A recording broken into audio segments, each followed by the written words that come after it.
इस वीडियो के अंदर हम बात करने जा रहे हैं CSS के ऑब्जेक्ट फिट प्रॉपर्टी के बारे में। मतलब हमारे पास ऑब्जेक्ट फिट प्रॉपर्टी का काम क्या है, किस लिए इस्तेमाल की जाती है और क्या क्या इसका पर्पस होता है। सबसे पहले मैं आपको सिंपल वे के अंदर बता देता हूँ किस लिए हम इसको इस्तेमाल करते हैं।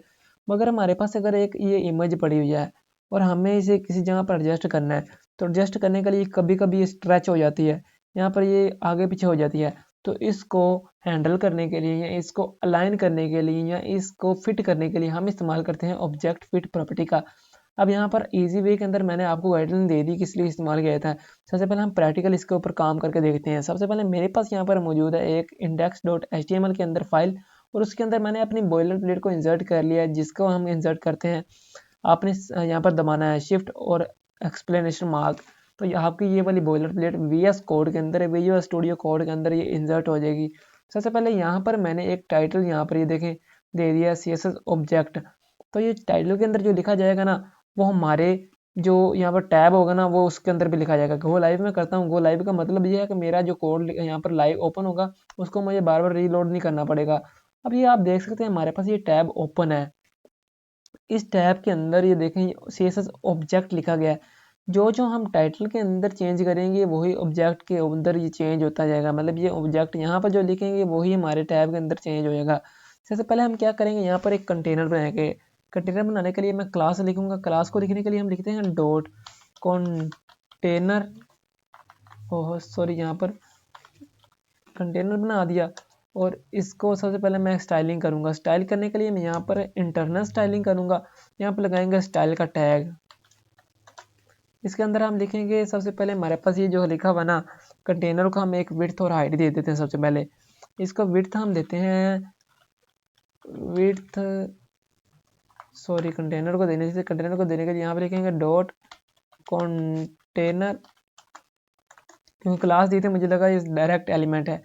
सो यहाँ पर एक मसला आ गया था, ये सॉल्व हो गया है। यहाँ पर बात करते हैं, यहाँ पर मैंने कंटेनर की क्लास लगा दिया है।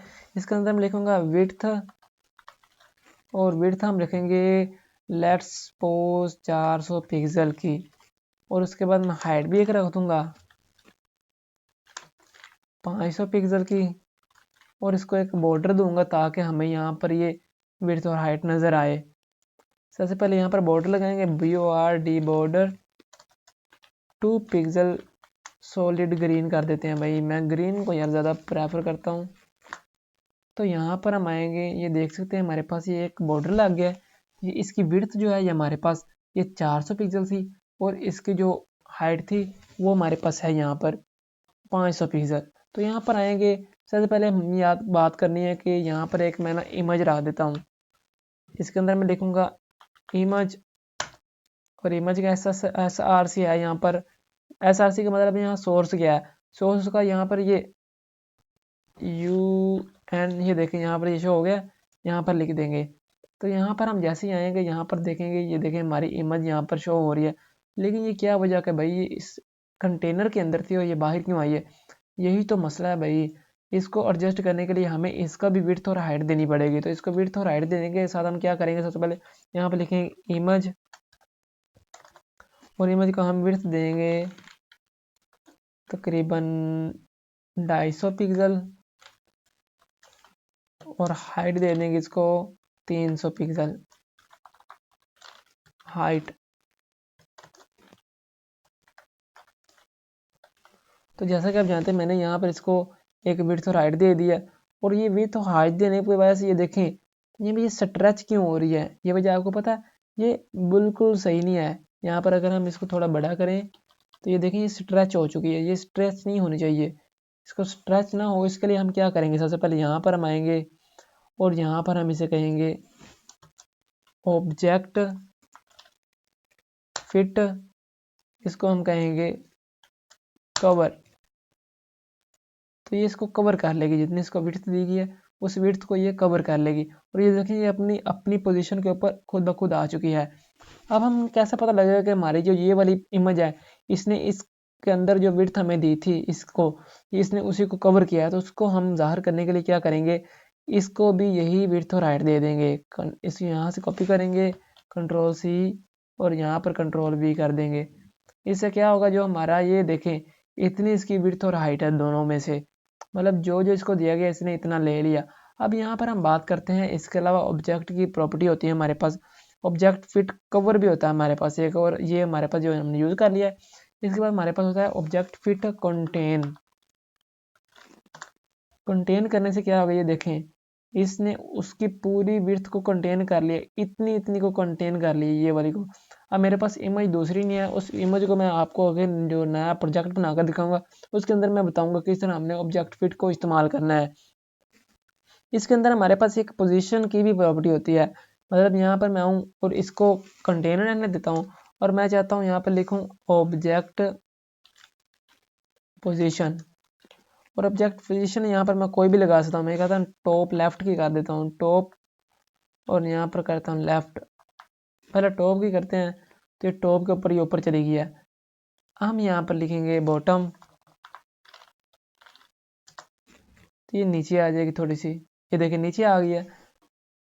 जो भी आप करना चाहते हैं, राइट करना है तो राइट हो जाएगी। अगर हम यहाँ पर आए, इसको पकड़ें और कहें राइट, तो ये राइट साइड पे थोड़ा सा मूव कर जाएगी, ये अपनी जगह पर वापस आ गई है। मतलब हमारे पास जो ये प्रॉपर्टीज होती है ना, इससे हम इनको हैंडल कर सकते हैं, हमारी इमेज को एक बॉक्स के अंदर कहाँ से कहाँ करना है। इसके अलावा हमारे पास एक और प्रॉपर्टी होती है जिसका हम यूज़ करेंगे। सबसे पहले इसको हम कर देते हैं कमेंट। कमेंट क्या होता है, जो हमारे कोड के अंदर मौजूद होता है वो एग्जीक्यूट नहीं होता लेकिन आपको नज़र आता है, इसको कमेंट कहा जाता है। सबसे पहले यहाँ पर हम बात करने जा रहे हैं जो हमारे पास मौजूद है, बहुत कमाल की property, object scale. Object scale, object fit, यहाँ पर लिखेंगे हम स्केल डाउन, ये थोड़ी सी नीचे खींच गई है, छोटी हो गई है। इसी तरह इसको हम यहाँ पर करते हैं कमेंट, और उसके बाद हमारे पास जो डिफ़ॉल्ट थी, अगर हम चाहते हैं दोबारा से हमारी जो जो चीज़ें मौजूद थी इसको हम वापस कर दें, हम लिखेंगे ऑब्जेक्ट फिट और इसको कर देंगे नन। नन करने से हमारे पास जो भी ऑब्जेक्ट की प्रॉपर्टी लगी हुई थी वो सारी चेंज हो जाएंगी और ये अपनी जगह पर वापस आ जाएगा। अब क्या हुआ, जब हमने इनको ये चीज़ें लगाई हुई थी ऑब्जेक्ट फिट की वजह से, ये इसने इसे कंटेन कर लिया है। कंटेन का मतलब ये होता है जितनी बड़ी मर्जी हो जाए इससे बाहर ना निकले, इसके अंदर ही कवर हो जाए, तो वो बड़ी हो गई है। अगर इस वीडियो के अंदर आपको इस चीज़ को समझ लगी तो वीडियो कर देना लाइक, चैनल कर देना सब्सक्राइब। तो मैं मिलता हूँ आपको नेक्स्ट वीडियो के अंदर। Take care, bye bye.